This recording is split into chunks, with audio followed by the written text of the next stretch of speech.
Now, November was more than just days off. We had lots to do, such as community service events and Powder Puff. Even Pie Fest and adding a smoothie bike. And I think it's about time we get you guys in the know.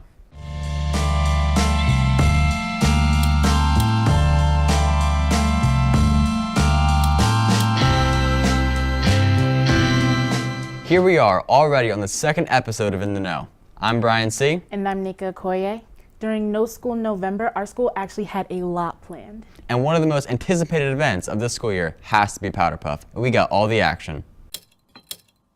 Hi, I'm Nika Okoye, and I'm with In the Know, and I'm here on location at the 2018 Powder Puff game between the classes of 2019 and 2020. Here you're going to see the girls of both classes battle it out to see who's the dominant team, and also you're going to see a special show from the boys of both classes. So stay tuned. I'm going to get you guys in the know.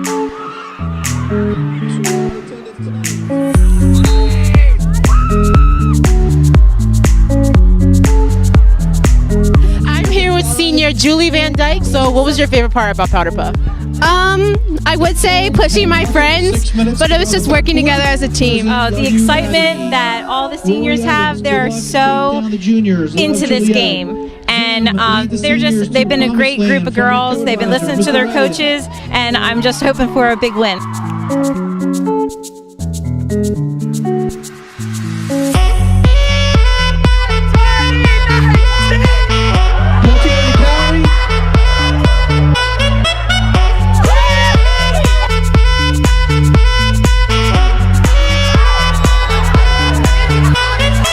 What was it like for your first year at Powder Puff? It was really cool. It was really intense at first. I was kind of nervous, but once you get out there, it's all fun, and it's just really cool and intense, so it was nice. Do you have any advice for any underclassmen that are thinking about doing Powder Puff next year? 100% do it if you want to.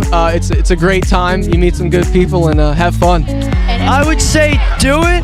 It's a lot of fun. You get a chance to be yourself and relax and be a little bit goofy, while also keeping a note of seriousness. It's fun.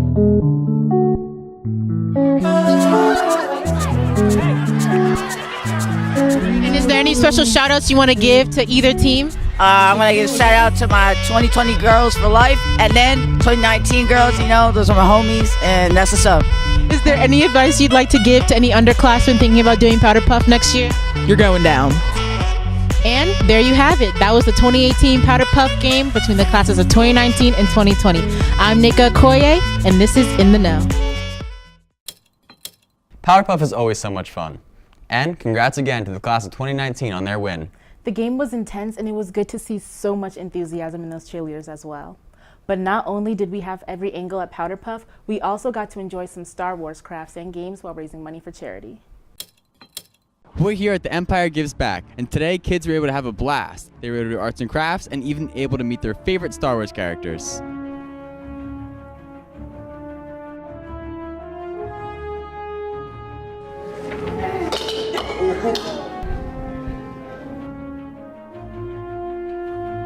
I'm here with an original stormtrooper, and what's your name? TK52780. We heard you were harboring rebel scum. We'll soon find that. So over here we're making stormtrooper masks, so we have them all cut out, and then the kids can color it however they want. We're teaching them how to use their lightsabers with various slashes and stabs. We're showing them various skills such as cartwheels, kicks. Well, I just think it's really cool seeing the little kids hanging out with the characters, and some of them I really liked when Kylo Ren came in and saw Kylo Ren, especially if you saw some family connections between Darth Vader and Kylo Ren. We have over 30 different baskets, all different things from Star Wars and non-Star Wars. We have different signed Star Wars pops, and then we also have some great movie baskets and gift cards, all things going to Make-A-Wish. This is awesome. It's very kid-oriented, so it was Make-A-Wish. I think this was an excellent thing for the Make-A-Wish Foundation. The most exciting part of the event is definitely all the characters dressed up in costume. I'm feeling very intimidated right now. Okay, so we're making Darth Vader plate masks. Black plate. Take some paper triangles for eyes and mouth, and you glue them onto the plate. You draw on a mouth, and then you glue on the popsicle stick to make it a mask. Hi, I'm Abby. I'm Jenna. I'm Leah Farrow. And I'm Olivia Roberts. And we're reporting live. And we're reporting live. And we're reporting live from the Empire Gives Back. From the Empire Gives Back. From the Empire Gives Back. The Empire Gives Back was a success. Parents and kids had a blast. This is Brian C. in the know. Man, that was a lot of work. But I'll tell you, raising over $1,200 for charity in the Make-A-Wish Foundation was all worth it. Whoa, that sounds like the event was something beyond the stars. But what makes your November truly November is food. What a better way of doing it than getting in the know about Pie Fest. One of my favorite parts about the holidays is all the pie that you get to eat. And as you can tell, I have a wide variety to choose from, but I don't just want any old pie. I want the best pie. So I'm going to eat the pie that won Pie Fest 2018. But what pie won Pie Fest 2018? Well, let's find out. I'm here with Mrs. La and Michael. Mommy. Say Giada. That's Giada. Mr. La. And we are Team Lala Pie-Loza. Rowan, Isabella, Francesca, Eliana. And we're Fire.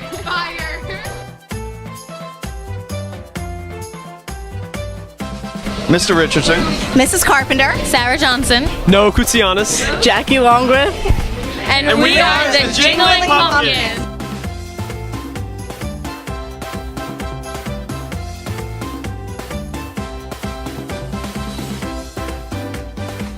Femi, Jade, Joanna, Alyssa, and we're the Vlog Quad.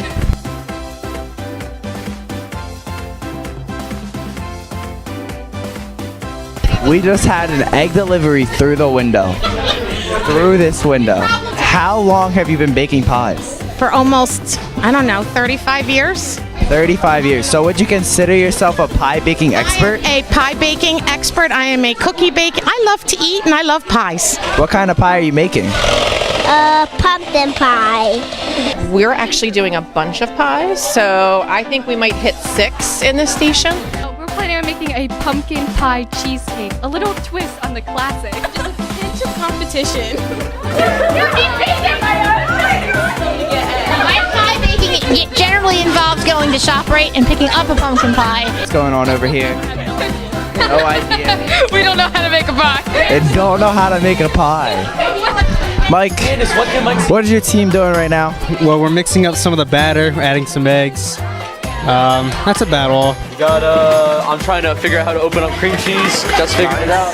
And the cream cheese is a good thickener, so we're gonna have some nice creaminess in our pie filling. So the circles on top, it's an embellishment, and it's meant for one, aesthetic of the pie, and two, for maximum crust flavor.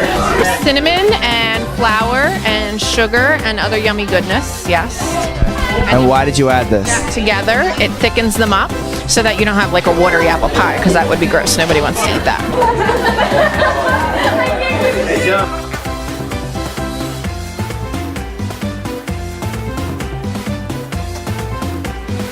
So I'm here with Vlog Quad, and I want to know, what pie are you guys submitting for the judging? We're submitting our Don't Leave Me pie because it has a very nice, aesthetically pleasing crust, and it also tastes good.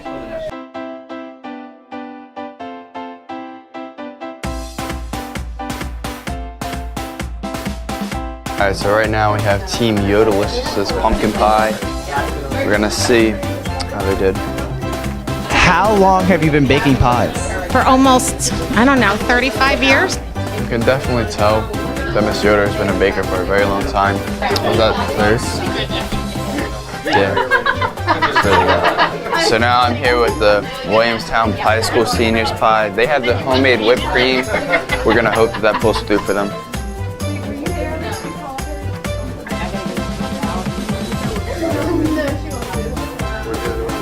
That one's rough on the taste buds, to be honest. I definitely do like the whipped cream.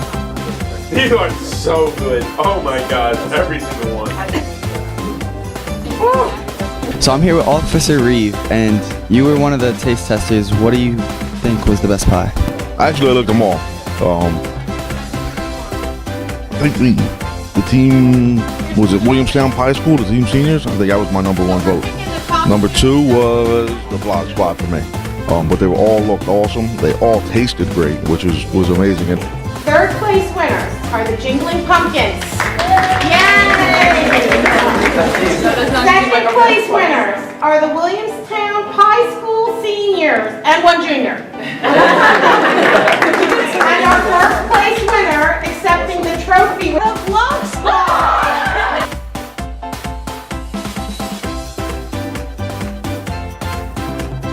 So, sadly, you guys didn't win Pie Fest. I want to know, what can you guys do better? Well, I think we should have prepped better. Next year, we're definitely bringing it. So I'm here with the winners of Pie Fest 2018. How you guys feeling after that win? I'm feeling very excited. Now I think I'm going to go buy a quesadilla with my new gift card.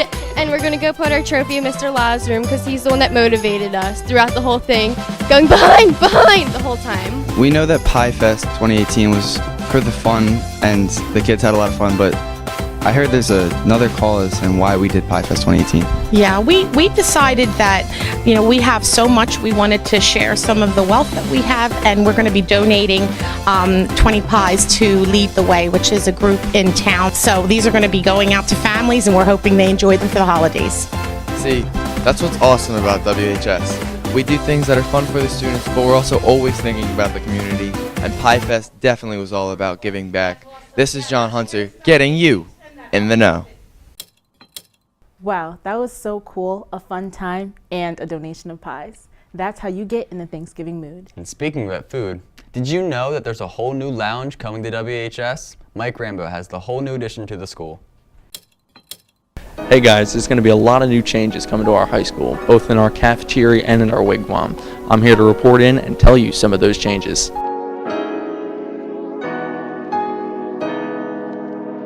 Hi, my name's Edith Cruiser. I'm one of the leaders in the Student Leadership Committee, and I'm also the head of the Chartwells Committee at our school. So over the summer I worked with Nancy and Blake, who's the head chef here and the head manager here. Basically it started out as a project last year, and I wanted to introduce more vegetarian and more like creative foods here in the cafeteria. Also, I worked with them to introduce the smoothie bike, and basically now we have a lot more vegetarian options, and we just have more creative food in the cafeteria, and that was the whole goal. So basically I worked with the head chef Blake, like specifically like more flatbread-esque foods, like maybe more soups, like autumn squash soup or tomato soup. We have really good like tomato flatbreads here and such. So also we're introducing a cafe space in the wigwam at first, and then we're going to be introducing it into the library once it like kind of formulates and becomes more popular. So we're going to have a little bar. As you can see, we already moved the tables so that way it's more like a relaxed area. It's used just for students who want to come down here during study hall, or senior option students who don't necessarily have time to go home before they have class. And at the end of school, we're going to be offering coffee, beverages, food, new Braves boxes, which are just little protein packs for athletes or anybody who wants one. So also in the cafeteria, we're implementing this like giveaway box idea. So it's going to be like different fruits and stuff that students have to take for like the quota for lunch. So any fruit or something that people don't want, we're just going to have them put in like a box or some sort of bin, and then we're going to donate it to a food pantry at the end of the day. There are going to be plenty of changes throughout the school year, and I'm going to be here to report in on all of them for you. This has been Michael Rambo, in the know. I can't wait till everything's up and running. You'll find me some days there after school. I think it's a great idea, and I'm really excited to see what new things happen with it. Now this next one applies to all student drivers. It's something we should all be wary about. Okay, so today I'm sitting down here with the assistant principal, Mrs. Stan, and I just want to ask her a few questions about the senior tags that you have to hang up on or the driver tags you have to hang up on the front of your car. So how do students become eligible, or do like to sign up for the tags? Okay, so students are eligible once they have their license and they have a car that they're going to be able to drive to school. There's a Google document that's set up. When you go on the school website under student information, there's a parking tag, like a parking tab that you can click on.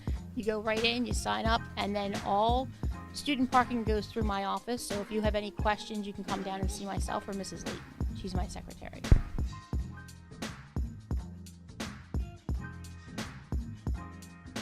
What is the purpose for the hanging tags? Okay, so the hang tag is to make sure that the person who registered the car and paid for the spot is actually the person driving the car. We have to maintain the security of the lot. We want to make sure that anybody who's coming onto school grounds is a licensed driver, has a registered vehicle, and carries insurance on their car. Where are the students allowed to park while using their hang tag? The students are allowed to park in their assigned spot. So we do try to keep the senior option students together in one section of the parking lot as much as we can, but students are assigned a particular spot, and that's their spot. That's where they're supposed to park. So is there anyone who really goes out there in the morning, every morning, and checks to make sure that every car has tags? We do have a teacher, that's their duty, that they go out and they check the tags just to make sure that, nothing's worse than coming to school and you come up to your spot and there's somebody in your spot. So we want to make sure that the people who paid for their spot are allowed to use their spot. So checking. If someone were to get a new car, or they have to drive their parents' car because theirs is messed up or something, how do they have to notify someone, or how does that really work? Technically, sometimes things happen where you maybe not be able to drive your car that day, so you're borrowing your parents' car. Just make sure your hang tag is in that car. And then if for any reason you were to be called down, you would just explain it to us. If you have a situation where, you've got a new car, or your car is going to be out of commission for a while, I'm talking at least a week, then let Mrs. Layton know, and we'll just make a notation in the spreadsheet so that you know that that's your vehicle. Okay. So can students switch spots with each other if they both agree and they don't really like their given spots? Would they be able to switch with someone else? No, we don't have anybody switching spots, because that would become a mess. Really, you're assigned a spot. You should be in that spot. So now that we're all on the same page, let's keep those parking tags handy. This month was so much fun. I'm very pleased to see all our school got involved with this year. I can't wait to see what we have next. I'm Nika Okoye. And I'm Brian C. And this has been In the Know.